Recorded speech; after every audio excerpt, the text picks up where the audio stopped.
Allô tout le monde.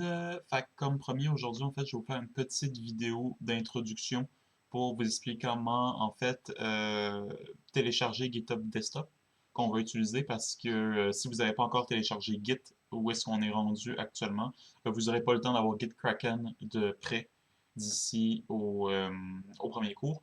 Fait que qu'est-ce que je vais faire, c'est que je vais vous montrer comment télécharger GitHub Desktop qui est similaire à GitKraken, seulement qu'il y a une interface euh, un peu moins facile d'utilisation pour quand il y a des problèmes, etc. Mais pour la base, ça fonctionne bien.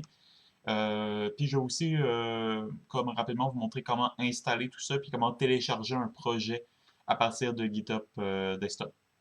Fait que la première chose qui va être importante de faire, c'est créer un compte GitKraken. Je peux pas trop vous montrer ça parce que genre Git est chiant, fait que si je me signe out, il va me re-signer automatiquement. Mais concrètement, vous allez taper GitHub, puis vous allez sur le site, ça va vous ouvrir une page, puis vous allez pouvoir faire créer un compte. Puis tout simplement après ça, ça va vous ouvrir sur une page similaire à celle-là ici.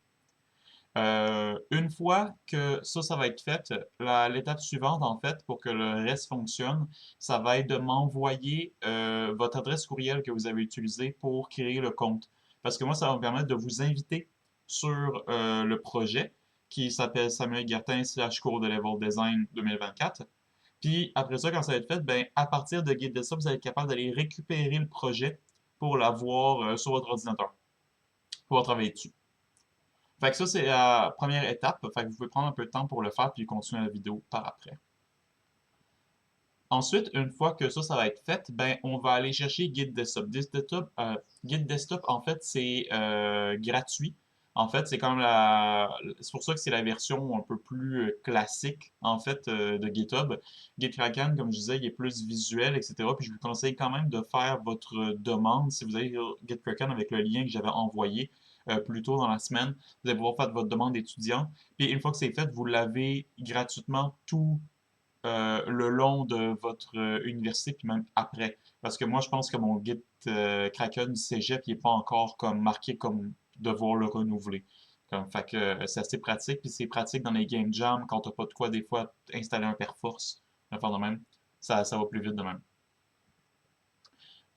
Fait que oui, une fois qu'on va arriver sur Google, en fait, on va aller chercher le guide desktop sur Google ici. On va prendre le premier lien qui est en haut là, puis tout simplement marcher sur Download for Windows. Si vous avez autre chose qu'un Windows, il y a des Mac, etc., tout est autour. Fait on va y aller avec ça.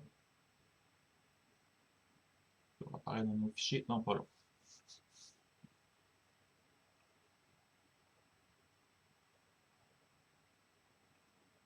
Parfait. Une fois que c'est fait, on va l'ouvrir. OK, fait qu'une fois que c'est téléchargé, vous devriez avoir une page similaire à celle-là qui va s'ouvrir. Puis une fois que c'est fait, en fait, vous avez différentes options. Dans Git, en fait, on utilise le système, j'imagine que c'est un peu comme dans Perforce, mais de cloner, en fait. Fait qu'est-ce que ça va faire en gros, c'est que ça va nous proposer d'aller chercher un projet sur Internet, puis de le cloner, en fait, sur notre ordinateur pour y avoir accès. Fait qu'en fait, si je vais ici, puis je vais pour prendre Clone Repository from Internet, là, je vais avoir différentes options. Qu'est-ce que vous devez faire? En fait, c'est que vous devez aller chercher github.com ici. Et en fait, la raison pour laquelle j'en ai pas de proposé en ce moment, c'est que je ne suis pas connecté. Fait que qu'est-ce que je vais faire, c'est que je vais faire sign in, puis là, ça va le faire à partir de mon compte GitHub. Fait que là, ça va me proposer d'aller sur mon browser pour aller chercher, en fait, mon compte GitHub à moi. Fait que si je fais continue, ouais, puis là, ben, je peux dire que moi, j'ai deux accords, mais normalement, vous devriez en avoir juste un. Puis je peux dire que je veux me connecter avec Samuel Gartin. Si vous êtes déjà connecté, des fois, ça va le faire automatiquement aussi, puis juste vous dire bravo, vous êtes connecté, comme ça ici. Puis là, ben, je peux faire réouvrir GitHub Desktop, comme ça. Et là, voilà. Là, qu'est-ce que ça, c'est le menu que vous aurez normalement une fois que vous êtes connecté dans GitHub Desktop. Puis avec ça, ce que ça va faire, c'est que vous allez aller chercher en fait le projet. Parce que si jamais vous ne le voyez pas, c'est soit qu'il y a un problème au niveau de la connexion, sinon c'est que je ne vous ai pas encore ajouté avec votre adresse courriel. Parce que si jamais vous ne m'avez pas envoyé votre adresse courriel puis vous ne vous ai pas encore ajouté au projet, ben vous n'allez pas voir en fait dans les repositories le nom. Fait que là, moi, c'est dans les miens parce que c'est moi qui ai créé le projet, mais ça se peut que vous, ce soit un peu plus bas, dépendant du nombre de projets que vous ayez. Fait que n'hésitez pas à descendre. C'est celui qui va s'appeler Samuel Yertin, cours Level Design 2024. Fait qu'une fois que ça va être fait, je peux choisir en fait l'endroit où je veux que le projet soit téléchargé. Ça se peut que le projet s'alourdisse un peu, c'est pas prévu pour l'instant, vu qu'on va surtout rester dans le blocking, mais vu que plein de personnes vont travailler tout ça en même temps, il y a un risque pareil. Fait que je vous conseille de quand même le passer dans un endroit où vous avez un peu de place.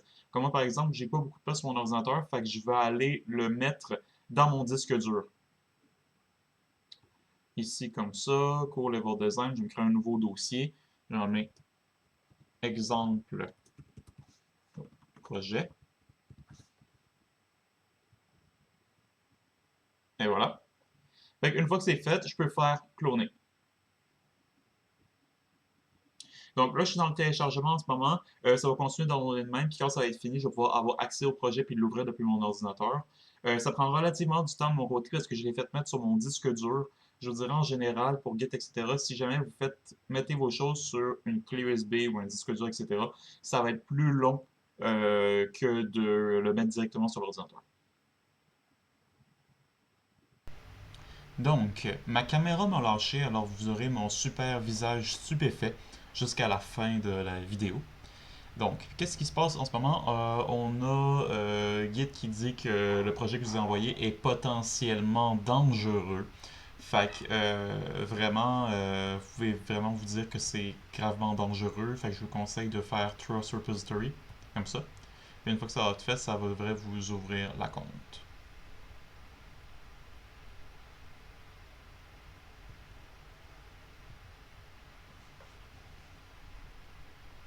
Voilà.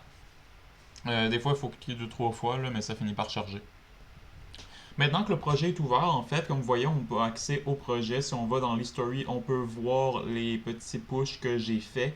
Il y a d'autres trucs qui vont se rajouter au fur et à mesure que la fin de semaine va ajouter parce que je vais finir d'installer qu'est-ce qu'on a besoin pour le premier cours. Puis je vais vous faire une autre petite vidéo qui va vous expliquer en fait comment GitHub fonctionne. Fait que à la prochaine et on se revoit. Bye bye.